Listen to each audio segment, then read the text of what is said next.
Remember that when you read, whether it's a novel, a play, a comic book, a news article, a poem, a scholarly essay, a self-help book even, whatever it is, the author of that text has written it to inspire you, engage with you, entertain you, inform you, teach you, make you think. Really, that author is trying to have a conversation with you. And as a reader, you need to speak back, meaning you need to engage with the text, peruse it, ask it questions, call out moments that need clarification for you, seek out important points, take note of patterns, symbols, motifs, and/or themes. Record your feelings and observations as you move from page to page. And these things often just automatically happen in our brains already. You might be reading and think to yourself, this is so difficult to get through and understand, or this is so boring, or I can relate to this character, or I don't know the meaning of this word, or oh, it's finally starting to get a little good here. But when you start to actually mark up your book and write these thoughts down, then you are in the act of annotating the text. You are taking notes. Hi, everyone. My name is Dr. Whitney Costers, and I am a professor of English. I've been teaching literature for the past 20 years, and my PhD is in Victorian literature. And if you know anything about the Victorian period, then you are well aware that it was the age of the novel, the really, really, really big novel. This was the time of serialization, so many 19th century novels ran upwards of 800 to 1,000 pages with character lists that seemed to go on forever sometimes. So during my graduate program, I was trying to get through a reading list that included novels like Middlemarch, Bleak House, Wuthering Heights, David Copperfield, Vanity Fair, Villette, and all of their characters, plot points, ideas, literary devices, and so on. And I was only able to do that because I learned how to effectively annotate each book. So in this video, I'm going to talk about why we annotate, how it will help you, some supplies I recommend, and easy tips and techniques of annotating. Why should you annotate? It's a really, really good skill to have, whether you're in school or not. Think of annotating as an act that is deliberately helping your current and future selves. Annotating forces you to interact with the text. It requires that you read more mindfully and therefore more slowly. Remember, speed reading is generally not beneficial. Reading is not a race. It's a process that involves thinking, feeling, reacting, questioning. So when you read more mindfully and take a second to record your thoughts, you process the information better. You notice more and you'll retain more. And that's what makes annotating a time saver and a really good study habit that will serve you in the long run. When you're in the midst of midterms or finals or just a basic test, you often don't have the time or even the bandwidth to go back and reread the material that you're going to be tested on, right? Instead, go back to your annotations, your notes, because those notes are going to help you review the material faster by reminding you of the important points of the text, what questions you had at that time, what themes or other moments you need to remember. In fact, I still refer to some of my annotations from my undergrad days when I'm writing lectures today. They're still really quite useful. Annotations also help you understand a text better because they put the text in your own words. They can help you come up with discussion questions, help you remember vocabulary words, keep track of reoccurring ideas and symbols, or how a character or plot is developing. They help you record your observations, which, as we all know, can significantly change over time. And it's always interesting to see what 17-year-old you thought about a book versus 67-year-old you. And it doesn't even have to really be that dramatic. I mean, it's always interesting just to track how you approached a text in the first week of the semester versus the last. It can call attention to your growth and development as a reader. And lastly, it allows you to track how you read. Your annotations can tell you later on how immersed you were in the text, what you caught and missed the first time around, why you noticed this over that, what you tended to focus on more in the text, what sort of questions were arising in you.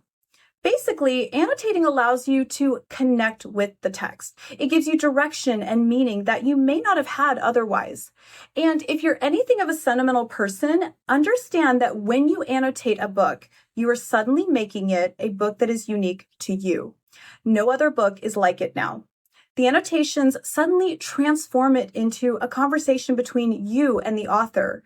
I personally love writing all over my books, but I get that it can be really distracting for some. So in a minute, I'm going to talk about how you can annotate without marking up your text.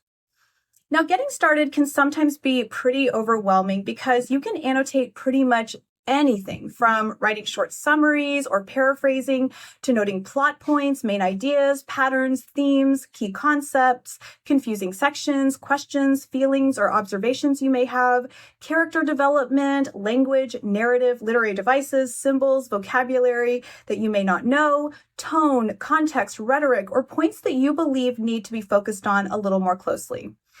If you're not sure how to begin, ask yourself, how would I teach this text to someone who didn't know anything about it? What would I focus on in order to explain it to somebody else?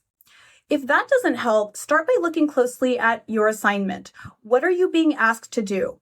Are you being asked to write questions about the text? Are you being asked to provide a literary analysis, a summary, a reaction, or a report? Are you going to be tested on the information found in the text? Are you simply trying to retain the information? Are you being asked to write critically about it? And even if you're not a student with an assignment, ask yourself, well, why did I choose to read this? What am I hoping to gain from it? Your purpose in reading the text at hand will help determine what and how you should annotate the text. Now, annotations and how you decide to go about them is up to you because, as I've said before, they are meant to help you comprehend and retain information more effectively. Return to the material in the future in order to review or study it and call attention to the points that you believed were important enough to be noted. So you need to figure out what works best for you, and that may mean that you should experiment with some of the techniques that I'm going to go through here in just a second.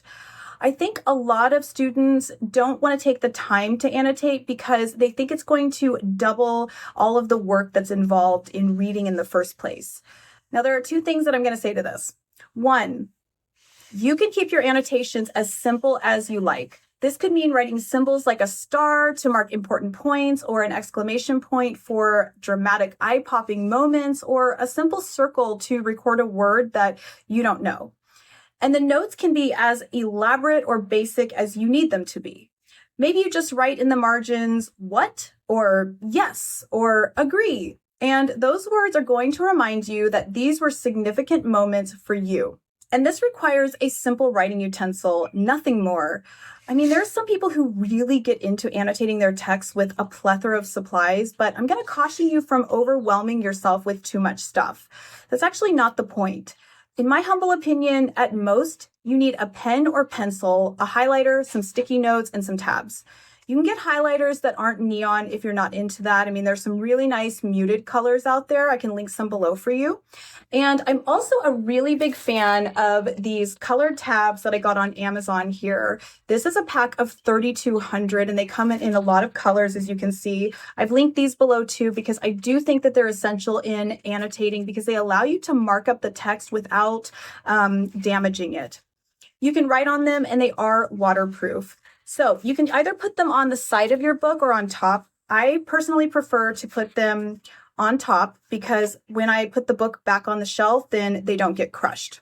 So in a separate notebook or in the front of your book, preferably on a sticky note or a note card so that you can modify it if need be in the future, create a color-coded key to help you know what each of the tabs stand for.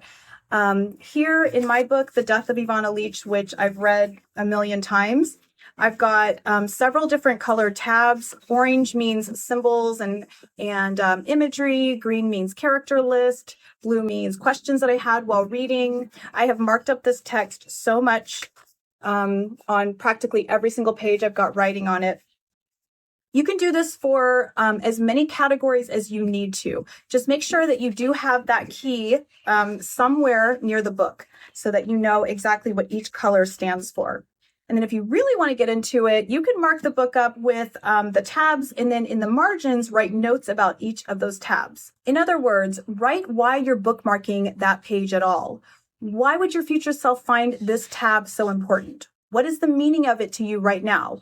Why, of everything in the book, did you mark it?